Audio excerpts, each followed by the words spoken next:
prend leur nom pour savoir à qui retourner le sac quand il sera propre. Alexander, un prénom un peu européen. Mais sans doute que c'est pas son vrai nom.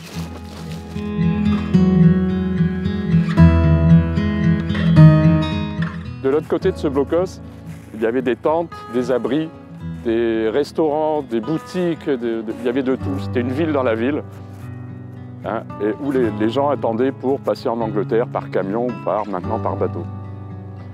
C'était pas facile de s'y rendre tous les jours. Quelquefois, il y avait des conflits, des bagarres. On a commencé il y a une dizaine d'années à s'occuper des migrants.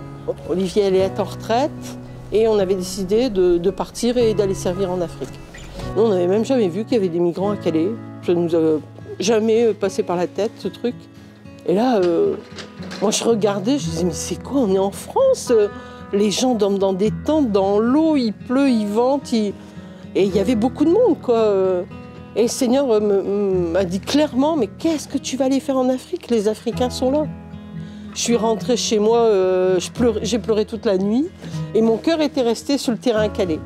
Et dès le lendemain matin, moi, j'ai continué à aller aider cette femme. Et puis, et c'est comme ça que ça a débuté. Donc là, je mets le nom. Pas qu'on se trompe de sac. Mix rapide. Bon, là, on prend tout le linge, on replie. Et puis après, on va aller leur donner leur linge propre et sec. Ça aussi, c'est de la dignité pour eux de retrouver un linge propre. Comme nous, on aime avoir notre linge propre, bien plié, bien rangé. On leur a appris à faire de la paddle. J'ai reçu une lettre d'un gars, un Éthiopien aussi, qui est passé.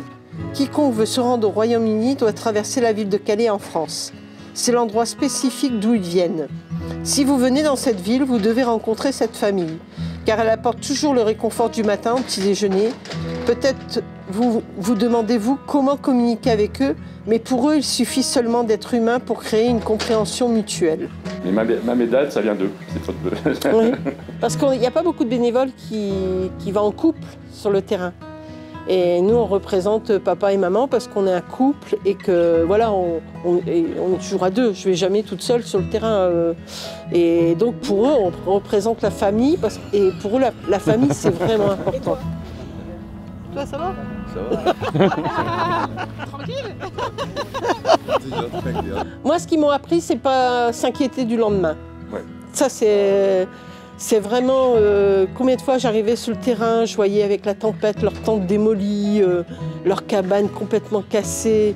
Et ils me disaient, mais mam, pas de souci, on reconstruire demain, c'est pas grave. Ou alors, il n'est pas passé, c'est pas grave, Dieu nous aidera un autre jour. Et ça, on se prend des leçons quand même.